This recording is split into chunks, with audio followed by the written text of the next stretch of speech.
Well, hey everybody, this is Lena, and you're watching Lena's Life. Hey, what do you know? I am back, and I have big news. So many things are happening so fast, so quickly. Life changes, like I put in the title there, sometimes in the blink of an eye, and apparently that's what's taking place. This week. A lot of things have been clarified between Mark and I, and as you know, he's already stated it in other videos and stuff like that he's put out on his channel. But we're no longer going to be together. I know a lot of people are like, oh, but it's, I guess he wrote in his video, a long time coming.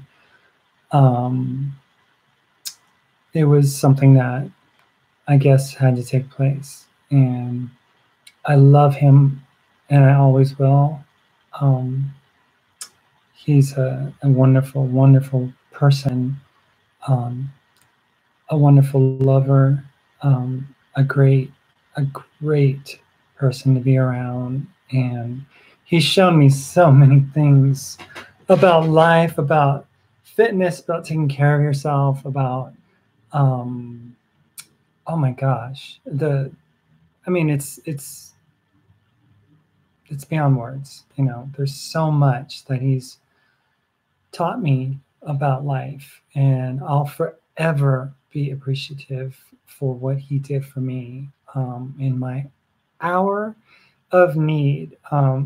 Those of you who are familiar with my story, I fell off the Black Range in my car, and that's a mountain range up in the high mountain area in New Mexico, and my car rolled 300 feet 15 times down a rocky embankment, and I should not even be alive right now. I should be um, a paraplegic at best, but here I am.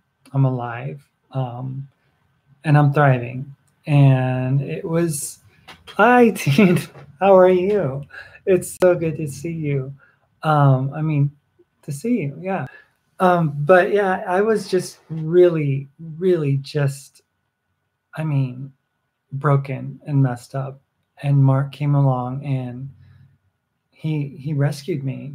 He helped me, and he healed me from a lot of things. I still struggle with a lot of things, but I'm not the same person that I was back in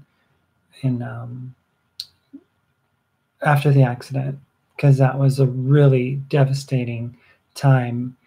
Um, to go into a little bit more detail, it happened that leading up to the accident, I was really distraught over my children. And I think that this is kind of one of the cruxes of the reason that we're not going to be together anymore, and we're going our own separate ways, is because, he has other plans, and his life is going in an other direction than mine, and he wants different things. And he feels that I need to work on things that he can't help, you know. But I see things a little differently. I appreciate his healing prowess and his ability to focus and his attention on me and to help me. But I also feel like when the accident happened, I just lost myself. I just kind of like, I was like Miss Independent. I had my car, I had my jet setting career. I was traveling and going here and there, flying airports, high, energy. And, I was just constantly on the go. And after the accident happened, boom, everything kind of like came to a screeching halt, and I ended up in this little town. And while I'm very grateful for this town, I love Silver City. It'll always be a wonderful memory for me and a second home. And I love the people here. Just recently, shared some time with a dear friend, um, Lisa, who lives here, and Jennifer, who works at the Adobe Springs Cafe. I mean, people are so nice here in this town, and I would definitely recommend if you're ever traveling down I-40, what is it? I-10, and you're heading out towards Arizona and Tucson, that you come on out to Silver City. It's just an hour from the interstate, and they'll make you feel welcome. And it's a really nice little community. The weather's great. It's just a beautiful place to relax and to unwind. There's no malls here. There's no big shopping, you know, big box stores. I mean, there's like a Walmart. That's our mall. But getting back to everything, I just lost so much of myself, and I appreciate what Mark was trying to do. I really do. At first, he was just taking care of me, like a mama takes care of a baby, because I was pretty incapacitated. I couldn't really do a whole lot, and he was there for me at that time. And but the thing is, afterwards, I started to recover from some of the injuries and stuff like that, and I didn't need my handheld all the time. And I've always been fiercely independent, and I've always enjoyed being able to have my autonomy and freedom, and to go running and walking wherever I wanted to go. But he was attached to me at the hip. And when I say that we were together for 24 hours a day, 7 days a week, nonstop, I literally mean that. It was definitely like that. And he would have it no other way. I remember, we spoke about it a few years in, and we were like, gosh, we've only been apart maybe one 45-minute session when I was getting my MRI or something. I mean, and he couldn't join me in the MRI, but he was that committed to me, and he was that invested in me. But what is an investment for him and his commitment to me, I took as like really like smothering, and just not allowing me to breathe, and to just go by myself, to the store, to just walk down the street. And initially it was, oh no, I don't want you to fall. I mean, you have to be careful. You broke your neck in 3 places, and your C1 is compromised. And the C1 is that pivot, right back here, that goes right up into your skull. And my C1 is basically scar tissue right now. And that's what, the doctors gave me a 25% chance of being able to live, with a 7.5-hour procedure surgery. But, that was back in 2015. And since 2015, a lot has taken place. A lot of things have gone on in my life. We have run the gamut of detransitioning him, like back in May of 2015 for my kids, and then in November of 2015 for my kids, and then I detransitioned in September of 2016. Then we both detransitioned in August or July of 2017. And all these were attempts to try to reunite me with my children, who are estranged from me, and due to Christian beliefs.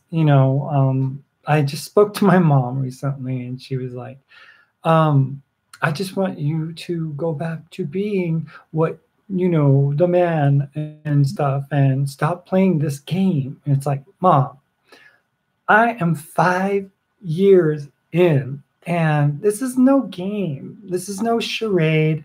This is not some, cockamamie crazy thing. It's just who I am as a person. And that's the thing though.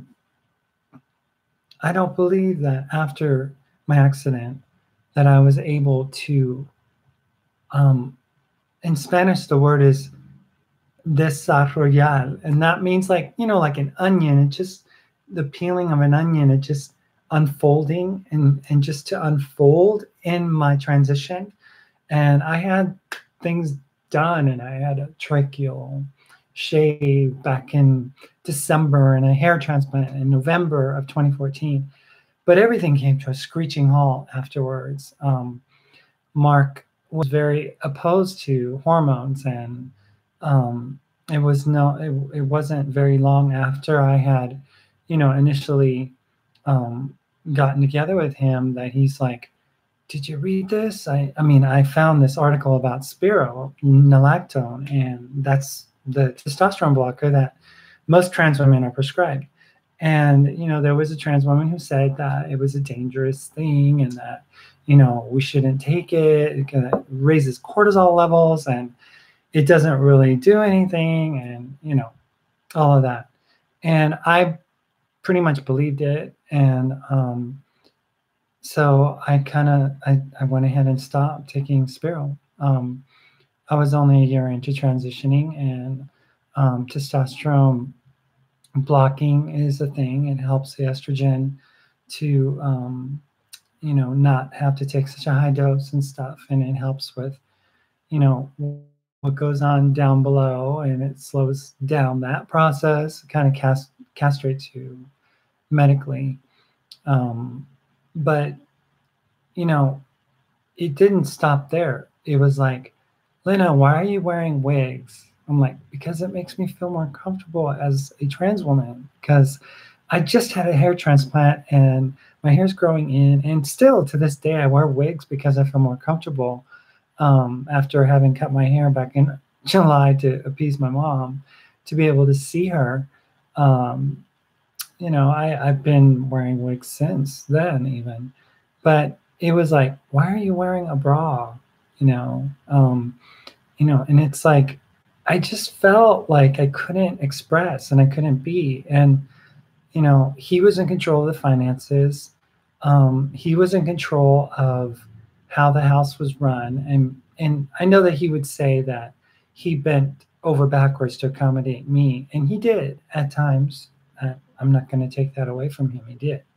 But he also had a certain way of being, and he likes things a very particular way. Everything has a place, and every place has a thing, or so the saying goes, or something like that. But it's like, we I was introduced to protein powder, I was introduced to the vegan lifestyle, I was introduced to so many things, which I know they're beneficial and they're great. But I was introduced to not eating, and fasting, before, um, like not eating breakfast and not eating any meat and all these things. That is like, no, no, no, no, no snacking. We don't snack in the household at all. And you know, it got to be a bit overbearing, and I know he meant well and everything, but it just seemed to be a bit extreme, ex- especially when I was so fiercely independent. And you know my past, living, um, as the main provider, and a father figure at time, with my 5 children.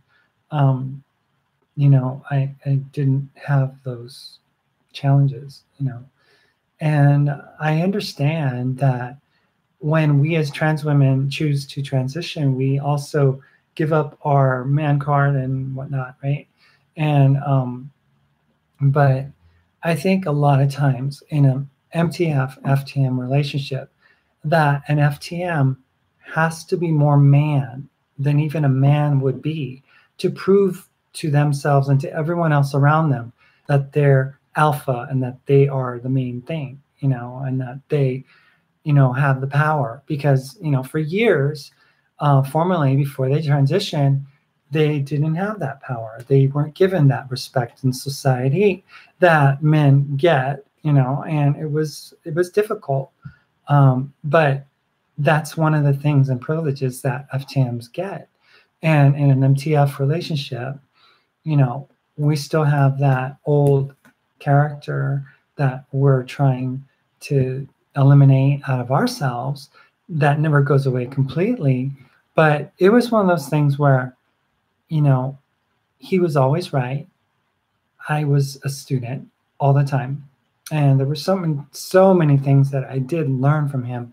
I'm not going to ever take anything away from him in that regard. I mean, he taught me about nutrition. He taught me, he gave me the body that I have now. He gave me an idea more about, spirituality and, all those things. I'm very, very grateful. And the hour of need thing, and nursing me back to health, I will ever, ever, ever be grateful to him for that. And that's something that I'll never, ever, feel that, I'll just be grateful, I mean, that's just something that is what it is.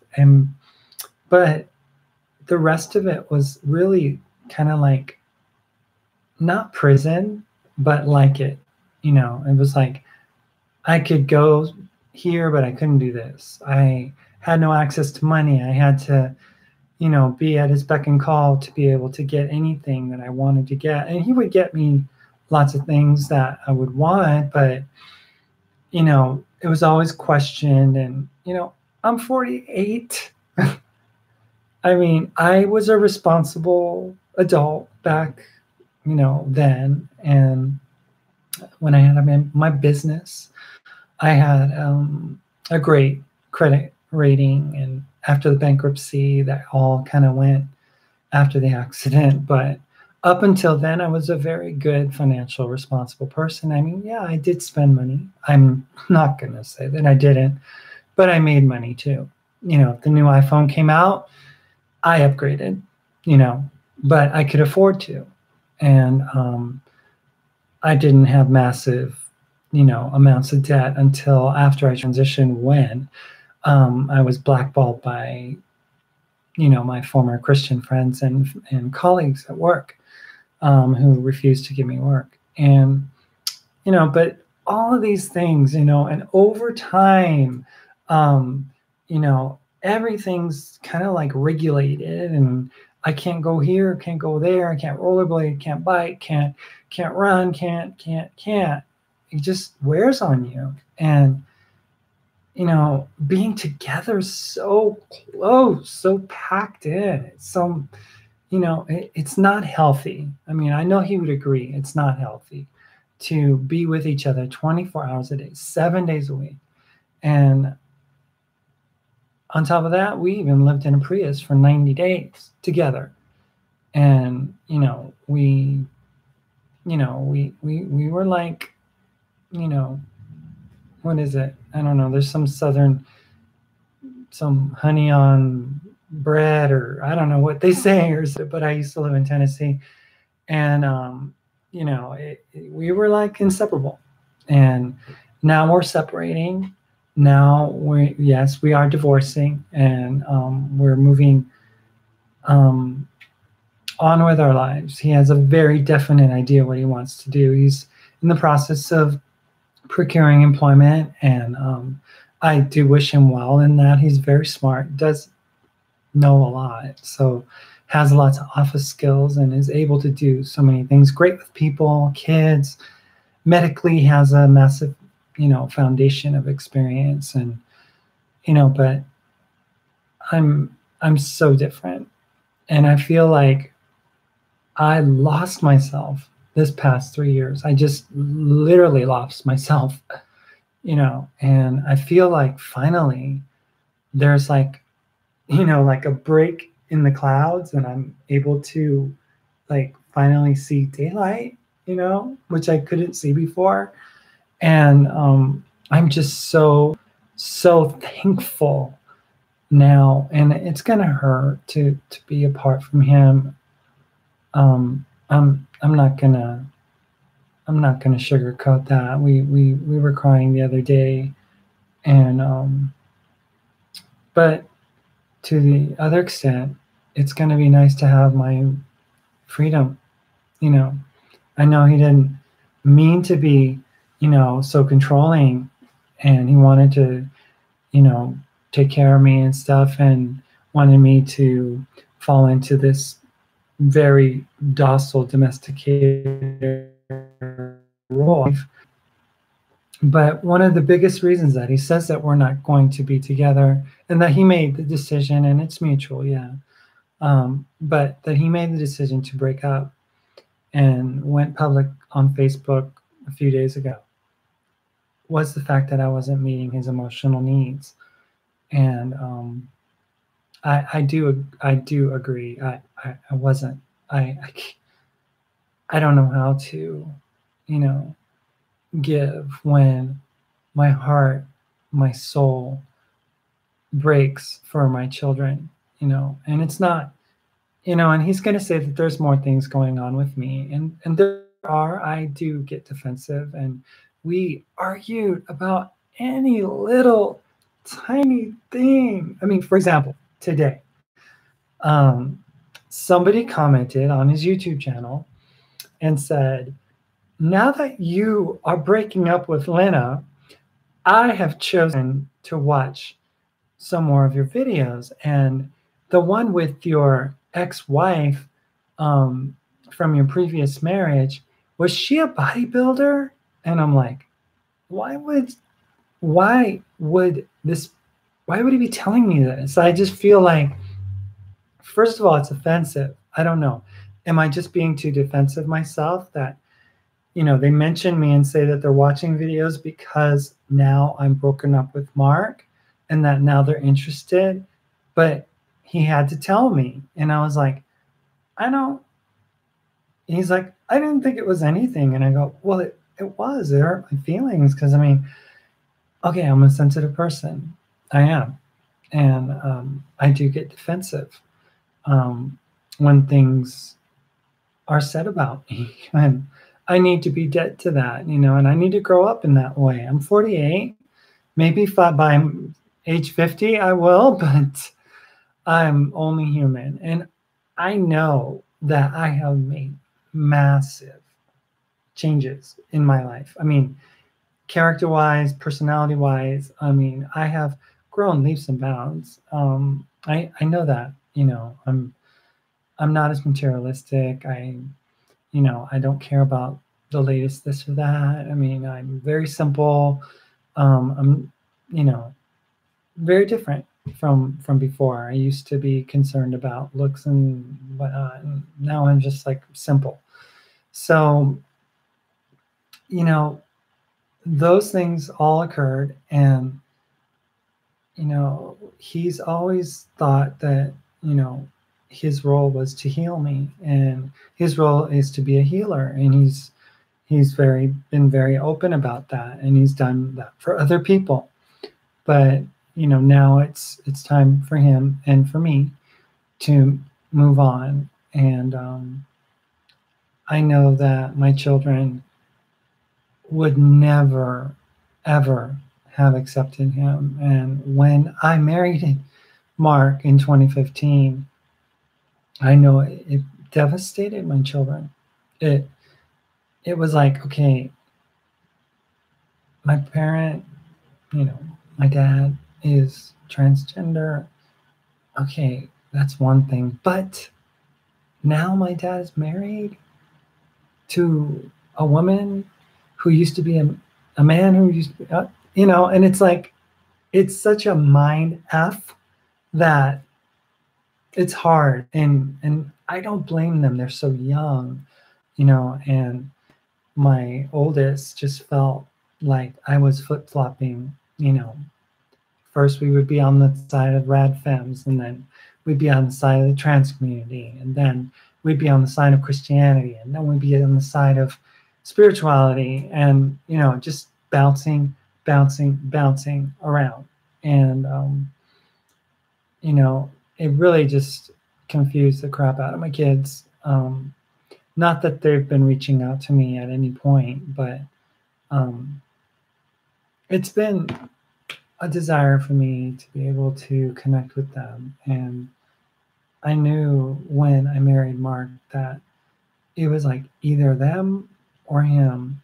And I didn't want to lose Mark because I had been so abandoned by everyone. And so I feel that I was abandoned myself, and my mom doesn't understand it. I know she's hurt, and losing relationship with me as the person that she knew before and everything.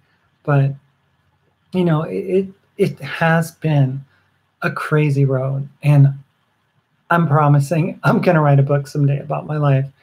There are many twists and turns, plots, challenges, triumphs, love gained, love lost, experiences to chalk up to the game of life. And it's been the road. It's been quite the road.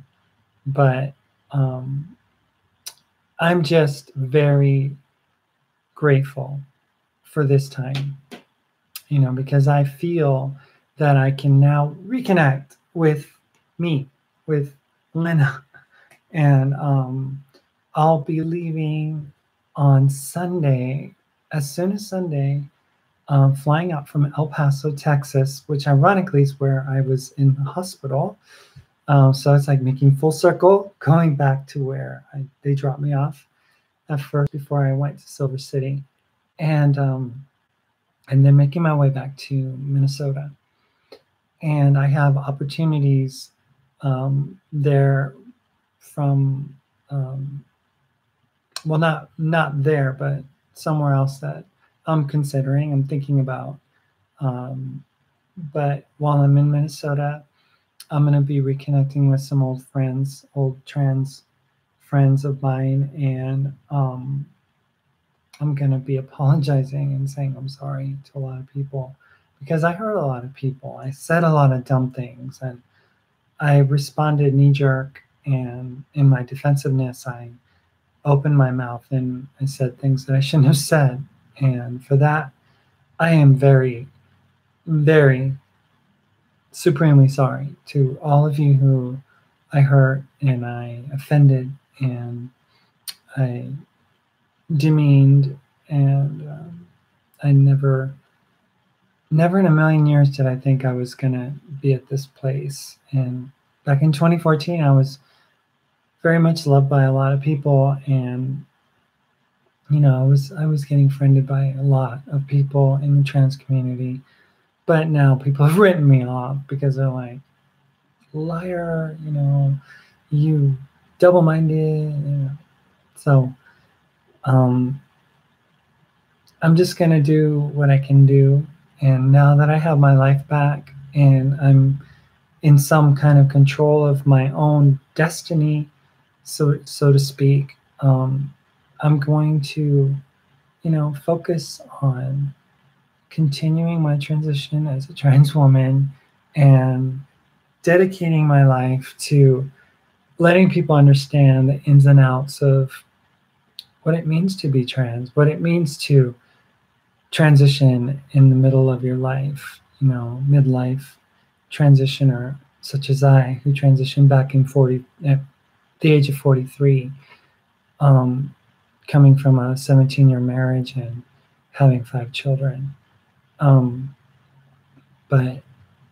that is a lesson that, I want to be able to share my experience, share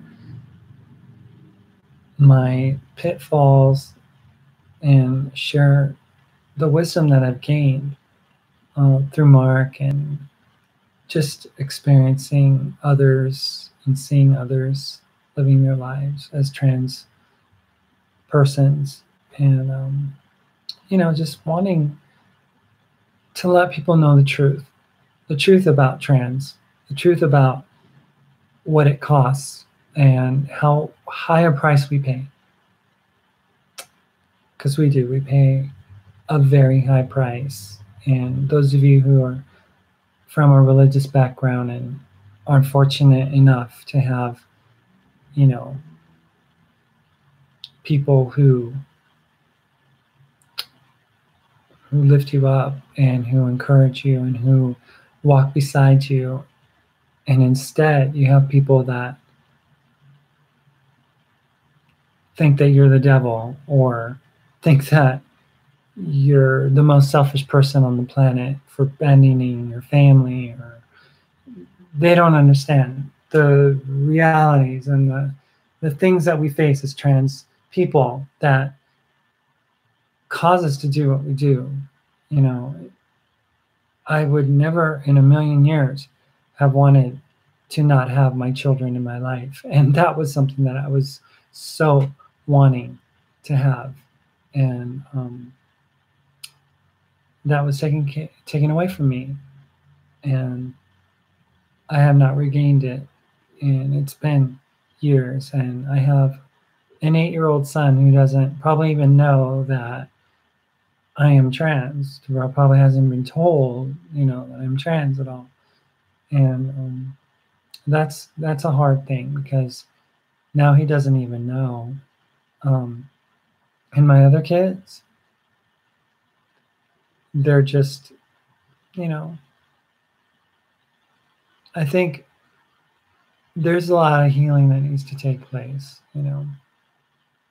And as sad as it is that I separated from Mark and then we're getting divorced, I think that in doing that, it may have reopened a door that was slammed shut, because my daughter was even having nightmares about Mark. And that's not fair to Mark, because Mark's a beautiful soul and a wonderful person. And it shouldn't be that way. And people shouldn't make judgment calls on people they don't know. And Mark would have wanted nothing more than for me to reunite back with my children. And he would have dressed as a woman if that's what it took to make it happen.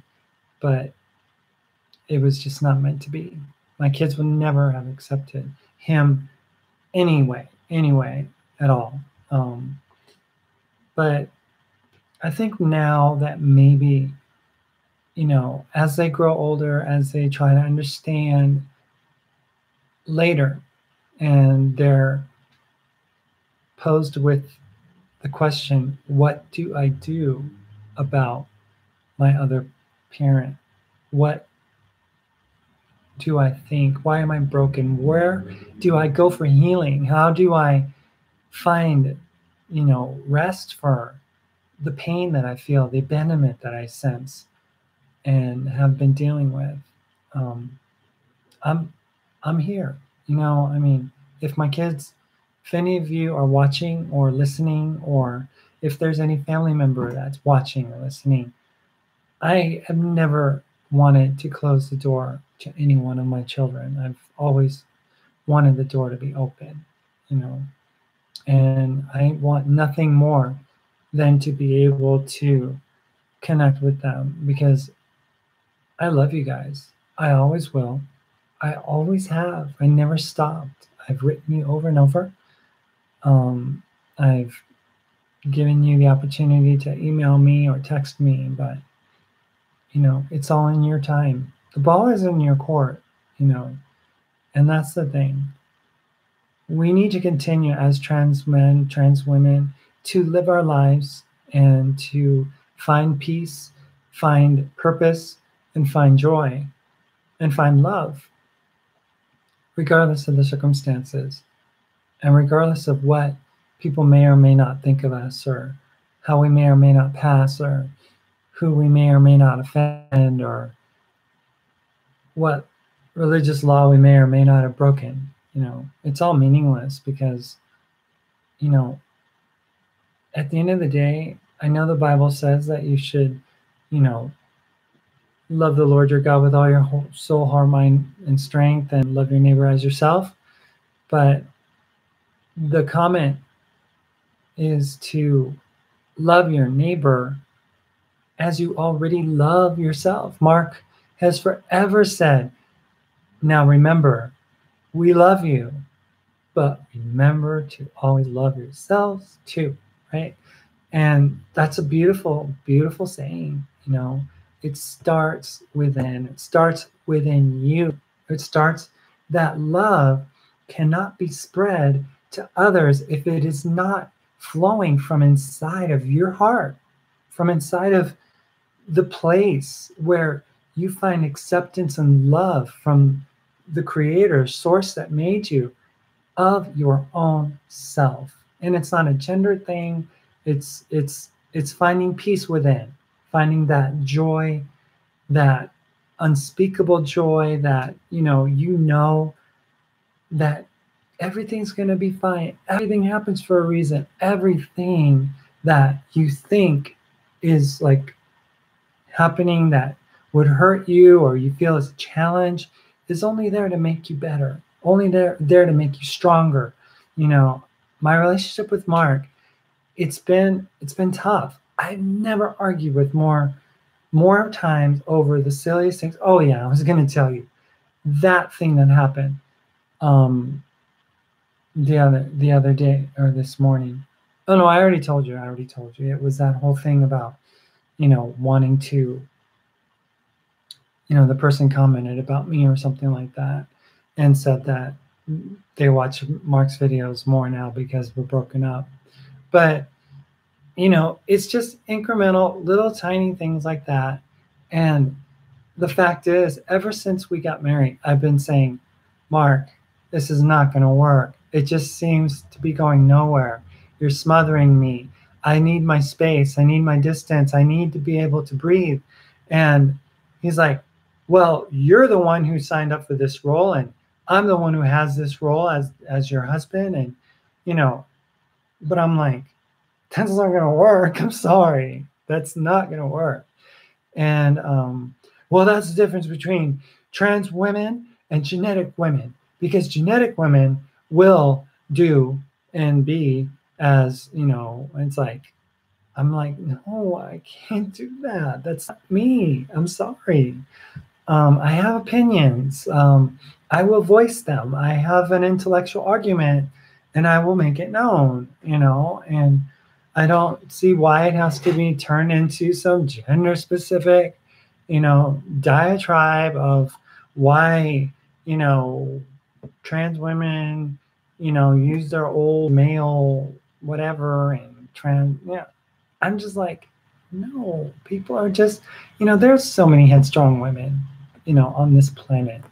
And I think it'd be an offense to them to be told that, that this is what a woman is, because there are so many strong women out there that buck that system and don't abide by those rules of the patriarchy that way. And, it's one of those things though, in a MTF FTM relationship, that it shows up because the FTM wants to exert their power over the MTF, and the MTF doesn't play the game as well, and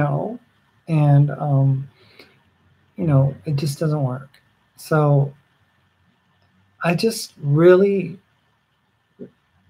would throw a big caution flag now on MTF FTM relationships, because there's a dynamic there that goes into so much more depth, so much more complicated sense of feeling. The duality thing gets all involved in there. And, I mean, for instance, once I got together with Mark, GRS surgery or GCS was out of the picture, because, well, gosh, I don't want to be with a person with a neo vagina. Those things are a coat pocket, those things aren't the real McCoy, and they smell. And, I was like, so if I wanted one, now I can get one, right? And I know better now. I know that in the future, I want to age gracefully. And I think personally for me, that having a neovagina, having having a gender confirmation surgery would be detrimental to my health, not just you know not just the fact that I've always wanted it, but it it doesn't help me as I age, and I'm already 48, going on 50, so I need to take care of myself. And testosterone is the take care of you hormone, and I know that people don't like it, MTFs don't like it, FTMs love it, obviously, but what MTFs don't understand is that estrogen levels drop after you get older. And the older you get, the less testosterone flows in your body. Actually, what I hear is that a postmenopausal woman of 50, maybe 55 or so, has more testosterone in her than a genetic male the same age. And that's because the cycle of life has now spun in the direction the opposite way from what it was going. So now men are more estrogen dominant and women are more testosterone dominant. That's why they tend to masculinize a little bit more. They deal with more facial hair issues, genetic females. And that's why men get man boobs and they get pot bellies. And estrogen is the fat hormone. So if that's the unspoken truth about estrogen, is that estrogen will make you fat. you know um for me, you asked, teen, does gender matter to you when it comes to sexual attraction? I wouldn't say that I'm pansexual. I mean, Mark is probably that, but I'm specifically attracted to men. Yeah. And uh 17 years with a woman, it just did nothing for me in that sense. And I know I had 5 children, and but I was just giving her what she wanted to have. She wanted to have more children. She came from a farm family. So, I mean, that's something that she wanted to have in her life. And I don't know, maybe it was because I wasn't giving her purpose and fulfillment as a wife, that I wasn't meeting her needs, and that she couldn't be, that wife figure per se. She was able to be a really great mom, and she still is. She's still a great, great mom, and homeschooled most of the kids and stuff, and has been completely selfless, and dedicated to them as a mama bear, and protective of them, even with all the things that went on with me, and protective of their emotional development and everything. Um, but I know that I'm attracted to men, and that just was confirmed when I had my first encounter with a man. It was just so much more different than that with, I haven't really been sexually active. I was a goody two shoes. I didn't really play the game at the club, take the girl home, and da da da da, and blah blah blah blah. I didn't do any of that. And in my business before is a very masculine and driven business, the TV business, sports television, and they like to zoom in on beautiful women in the stands with the big camera. So if you're ever at a football game or a basketball game and you have boobs, know that they're being looked at. Just to give you a heads up, that but I didn't like playing those games. I never played that, and people would show me, well, like would say, "Hey, Lopez, why don't you, oh, wait, you don't like that. Here, pass it on to somebody else." And I I just didn't want um, to be sexually involved with a woman. It just sexually it did nothing for me. And I was pretty much all asexual um, with my now ex. You know, she just, it was just awkward, and I feel bad because I wasn't able to give her what she deserved to have. You know, men like to dominate, and I wasn't a dominating person. I didn't, and I I just didn't have it in me. It wasn't something that I could easily conjure up or fake or anything. So a lot of times, you know, it was very, very by the book, very simple, and usually just to appease my spouse at the time. I don't, I honestly, when I was with other men, I don't mind being dominated. It's not like, I have a problem with that at all. It's just the way Mark wanted to dominate was like, me, Tarzan, you, Jane, you sit, I stand, you do this, you go here, you go there. And I'm like, um, is there a mutual something here? I don't know. It was just, because I mean, I don't like to be dominant. I don't. And with my other relationships with guys, I wasn't dominant, and we didn't argue. And I was very much a giver in the relationship, both emotionally and sexually. So I didn't, I didn't want my organ to be touched because it gave me icky feelings, and it was just something that I didn't care to have, you know, messed with, you know. But there's so many things that have taken place in this relationship with Mark.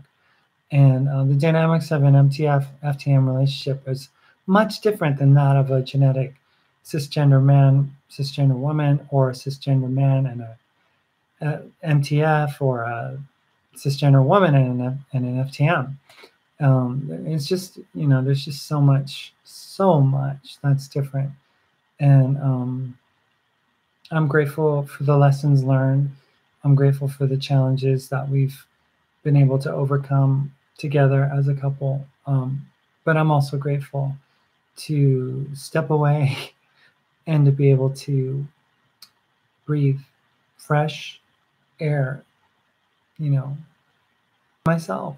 The first time I went running since I've been in Silver City, and this would be 2015 or in 2017, 18, was just last week. I started running, and it was something that it was so like relieving to just, because it's like a blah time for me. I can just like think about nothing, just look at the road, just look at the trees, just look at the sky. And I ran in the wind, I ran, in the drizzle. It didn't matter. I've always loved to run. And that was something that I really missed, you know. Um, so I'm so grateful that you guys are going to find out more about me, more about my journey. I'm going to be able to be more open and share and to tell you about what I experienced and what I did, and all the feelings that I'm having and everything, because I just feel like I'm able to flow as a human being more so now than I did before. There was just something that was holding me back as a human, as a person. And I'm not going to blame Mark. It's not his fault. He wanted to take care of me and everything. And I'm very grateful. But it's time to explore again. It's time for Lena's life. And people might say, oh, you're just selfish. You just want life for yourself. And You just,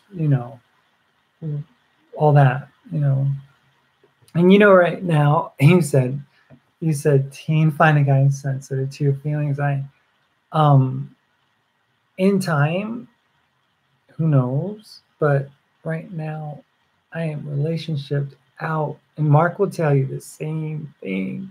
He just wants to dive into working and to focus on making money and paying off the car and maybe getting a camper or something like that. And I just want to be able to, you know, to just pour myself into doing something else other than, you know, constantly battling, and if the right guy comes along, I won't cast him aside, but I don't know. I mean, maybe in 5 years, Mark and I could come back together. We don't. We're not leaving anything completely closed because there's opportunities. We had a great relationship. We've shared a lot together, and there's so much that we have learned from each other. He's learned. I asked him, "What did you learn in this relationship?" I've learned patience because being with you has been something that I needed to learn patience. And I'm like, okay, and what else? And unconditional love. You may say that I didn't love you unconditionally, which I'm kind of anal about because unconditional means unconditional, without condition, regardless of the situation, timeless and unconditional. And, yeah, he loved me unconditionally while he was in relationship with me, but now he speaks of unconditional love in the past tense.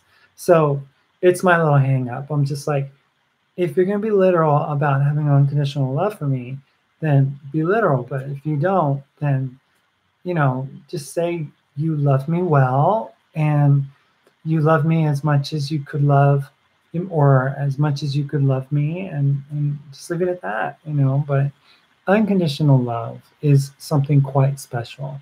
And it's a universal love that exists. And, our creator has that kind of love for us, this spirit that created us, that put us into this world, into this earthly realm, and as a spirit being is all made of love, and everything that they do is not on the basis of right or wrong or sin and forgiveness, and I mean it's all love, and that love is what unconditional love is, and that's the kind of love that we all should be striving for, because this world needs love. It needs love. Um, we have so many things going on in this planet, and what's the song? All you need is love. Yeah, all you need is love, and love starts within that seed of yourself. If you don't love yourself, you cannot possibly invest your love into anyone else, because a seed has to grow from within, and it germinates and spreads outward. It starts with you. So I know I've spoken a lot, I've said a lot of things, and there's a lot to really digest, and there's a lot that I have coming up. Like again, I said El Paso, leave Sunday, arrive in Minneapolis, staying with a trans friend of mine who's been graciously opened her house to me, and from there, I'm not quite sure, but it's gonna be exciting, whatever it is, and you'll find out because I will be sharing everything. I'll share with you going to the airport and what's it like now in security at TSA, and how do they check trans people now, and what goes on, when a trans woman just wants to live their life and is just going through, the standard, you know, thing that people go through. I've missed out on that. I've missed out on a lot of it. And I'm very, very grateful that my life is continuing. It's like it's been on pause and been healing, been doing some, relational work, for the last 3 years, learned a lot of stuff, learned a lot. But now I get to put it to practice. My sensei, my spiritual teacher, and my Jedi master is now going to go help somebody else, and he did a great job with me, and I'm very thankful. But, I'm ready to fling that lightsaber. I'm ready to, conquer the things that I have to do in my life that I know I've been spared, greatly from a terrible accident and preserved to be able to do something great, to do something that makes a difference, that helps people, that gives people hope, that gives them a future, that gives them encouragement, that gives them peace, that puts a smile on their face, that gives them purpose and meaning and a sense of joy. I lost that for a long time.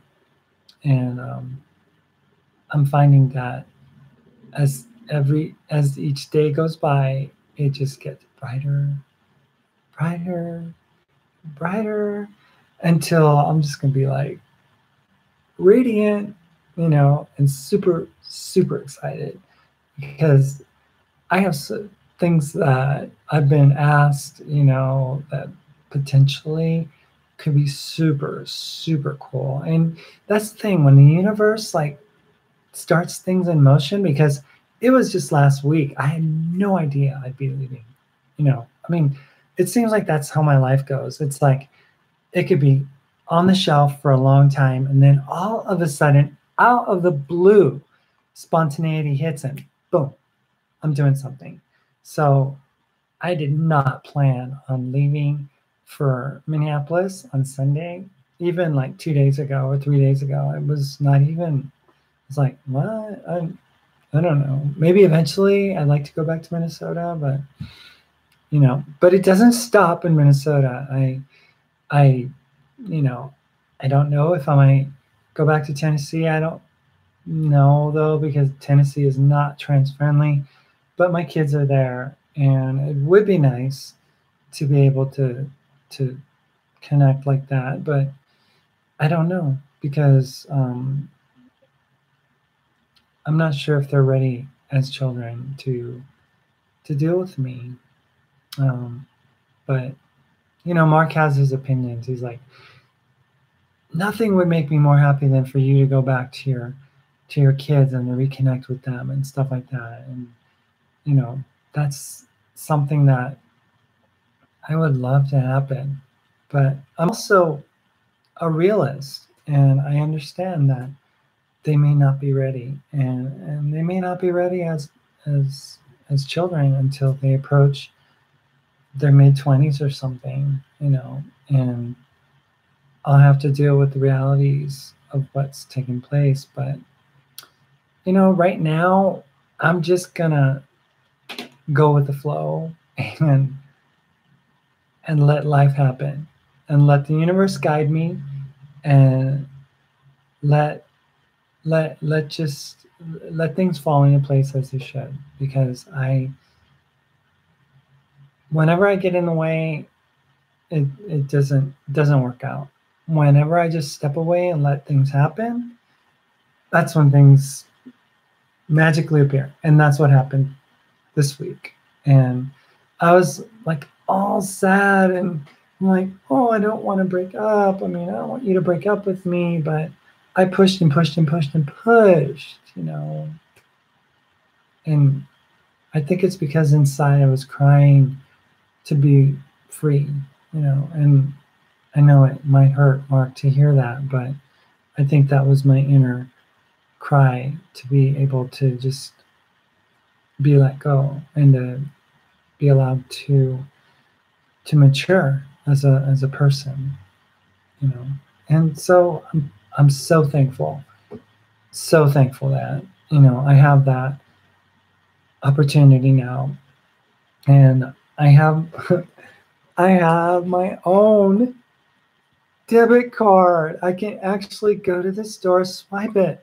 You know, I mean, it's like little things like that is just like the little freedoms that one has. He used to carry my license. You know, he's like, well, if you don't bring your purse, I can carry your license because we're trans. And, you know, and I'm like, okay, carry my license. Okay, I won't ever drive. And I shouldn't, because I'm not able to. My neck is still, you know, not able to completely rotate and stuff from the accident.